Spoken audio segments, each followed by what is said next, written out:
É bem possível que o nome Albert Pike não seja familiar para vocês. Entre tantas personalidades dos Estados Unidos que conhecemos, Albert não é exatamente uma das mais famosas, embora colecione alguns monumentos póstumos e uma reputação importante como escritor e general da Guerra Civil Americana. Mas em meio a tantos feitos durante sua vida, um episódio bem pequeno acabou tomando proporções gigantescas com o passar do tempo. Uma carta que Albert enviou ao político italiano Giuseppe Mazzini, datada de 15 de agosto de 1871, ela foi publicada pela primeira vez em 1959 pelo autor William Guy Carr e gerou uma série de discussões por seu conteúdo, no mínimo, polêmico. Nessa carta, Albert previu com detalhes muito específicos as 3 grandes guerras mundiais que aconteceriam décadas depois e que, ao fim delas, estabeleceriam a nova ordem mundial. 2 delas já aconteceram.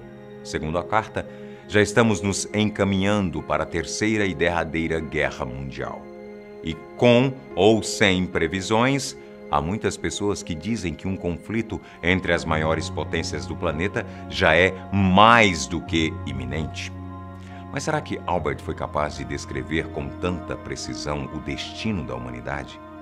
Há quem diga que tudo não passa de uma farsa. Mas, e se for verdade?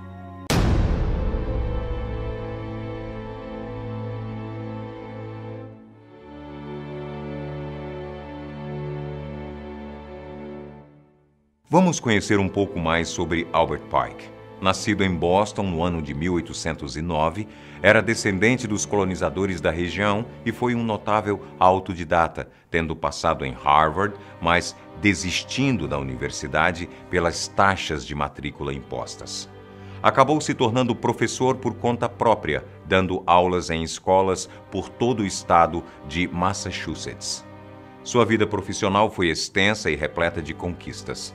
Foi jornalista e, posteriormente, dono do jornal que o contratou, além de ter feito uma carreira como advogado e até como poeta. Em 1859, inclusive, ele chegou a receber um título de mestre honoris causa em artes da própria Harvard.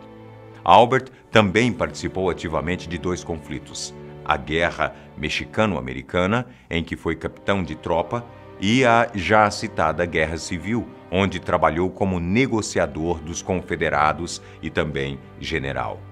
Nas 2 ocasiões, ele foi conhecido por seu comportamento insubordinado e acusações criminosas que foram de utilização incorreta de recursos até ordens para escalpelar os inimigos. Muito embora essas acusações tenham sido retiradas após algum tempo.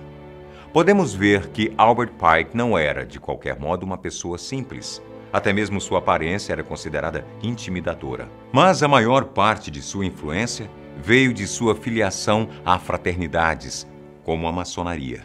Seu perfil proativo quanto aos assuntos da sociedade o levou à posição de soberano grande comandante até o fim de sua vida, ou seja, por um total de 32 anos. Sua atuação na maçonaria é o feito mais conhecido da vida de Albert, que até hoje é considerado um dos maçons mais notáveis na história dos Estados Unidos. Não à toa, muitos dizem que sua relação com a fraternidade é um dos maiores agravantes para a veracidade do que ele havia dito em sua carta. Ah, sim, a carta.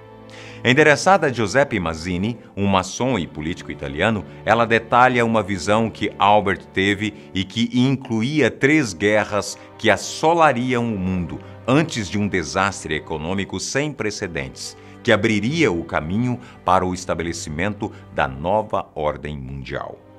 É interessante lembrar que essas previsões foram feitas em 1871, 43 anos antes do início da Primeira Guerra Mundial e 20 anos antes de sua morte. Ou seja, ele nem mesmo presenciou a concretização da sua profecia. Vamos ver o que ele diz sobre cada guerra. Número 1.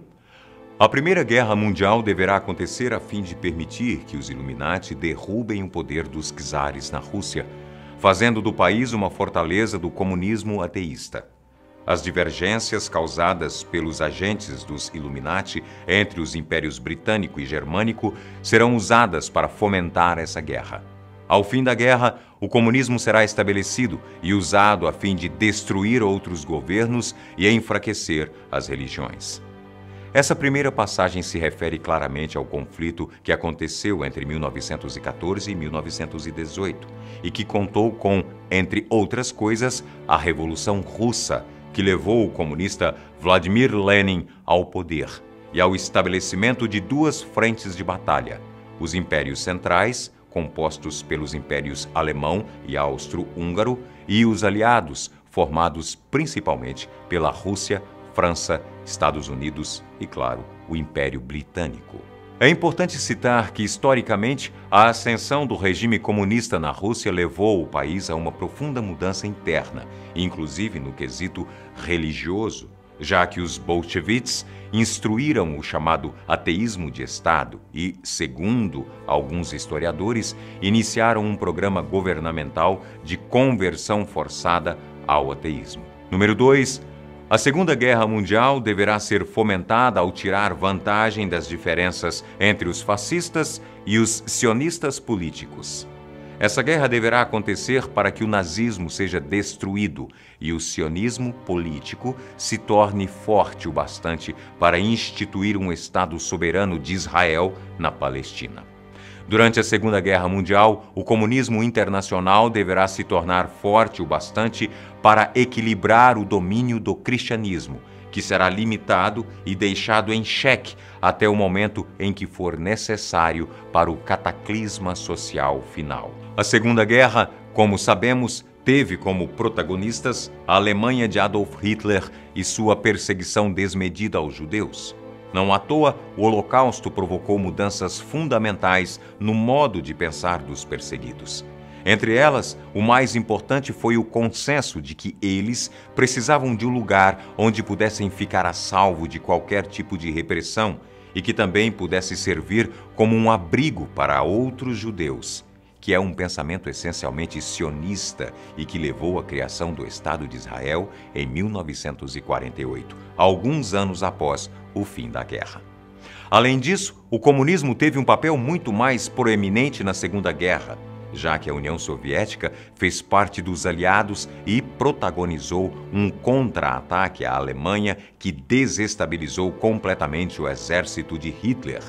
Isso permitiu que ela se tornasse uma das superpotências do mundo à época, sendo um contraponto à América capitalista. Número 3. A Terceira Guerra Mundial deverá ser fomentada pelas diferenças causadas pelos agentes dos Illuminatis entre os sionistas políticos e os líderes do mundo islâmico. A guerra deverá ser conduzida de maneira que o Islã e o sionismo destruam-se mutuamente. Enquanto isso, as outras nações, que estarão mais uma vez divididas em relação a esse tópico, serão levadas a lutar ao ponto de completa exaustão física, moral, espiritual e econômica. Deveremos soltar os nihilistas e os ateus e provocar um cataclisma social formidável, em que todo o seu horror mostre às nações os efeitos do ateísmo absoluto, origem da selvageria e da desordem mais sangrenta. Então, em todo lugar, os cidadãos se verão obrigados a se defender da maioria revolucionária e exterminará esses destruidores de civilizações. E a multidão, desiludida com o cristianismo, cujos espíritos deístas estarão sem direção a partir desse momento, vão receber a verdadeira iluminação por meio da manifestação universal da doutrina pura de Lúcifer, finalmente revelada para o público. Tal manifestação resultará do movimento reacionário que se seguirá da destruição do cristianismo e do ateísmo, ambos superados e exterminados ao mesmo tempo. Em resumo, Albert Pike diz na carta que a futura Terceira Guerra Mundial terá um desfecho muito mais ideológico do que bélico, mesmo que muitas nações estejam acabadas ao fim dela. A menção bem decisiva quanto à doutrina pura de Lúcifer não é à toa.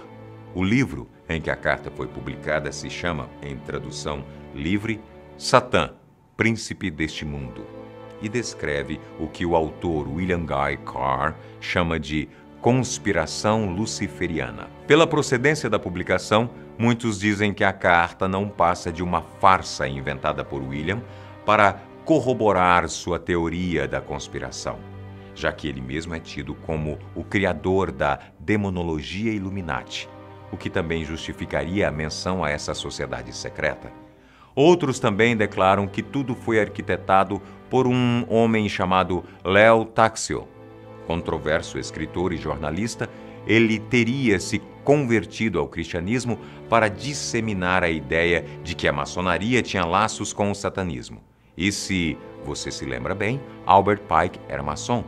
Seus livros e panfletos foram um sucesso entre os cristãos à época, mas logo começaram a despertar suspeitas quanto à sua veracidade, especialmente quanto à existência de uma tal Diana Vaughan, que teria confessado a Taxil todos os procedimentos dos maçons. Por fim, ele acabou confessando que tudo não passava de teatro e se mudou de Paris para não sofrer com a perseguição. Só que tem uma coisa, Taxil escreveu suas obras antimaçônicas ao fim do século XIX, décadas antes da Primeira Guerra Mundial. É algo a se pensar, não é? De acordo com o que tem acontecido com o mundo contemporâneo, especialmente o conflito entre Israel e Palestina, que parece estar muito distante de algum tipo de trégua, a carta de Albert Pike, sendo verdadeira ou forjada por outras pessoas, pode ter acertado alguns detalhes bem complicados sobre o nosso futuro. Mas e você? Acredita nisso tudo? Será que Albert foi realmente capaz de ditar o que os Illuminati fariam para levar nosso mundo à conspiração luciferiana? Pode deixar seu comentário aqui embaixo e a sua opinião. Chegamos ao fim de mais um E Se For Verdade? Se esse é o seu primeiro vídeo aqui no canal, não deixe de se inscrever e receber todo dia os vídeos do Fatos Desconhecidos. Um abraço grande e até a próxima.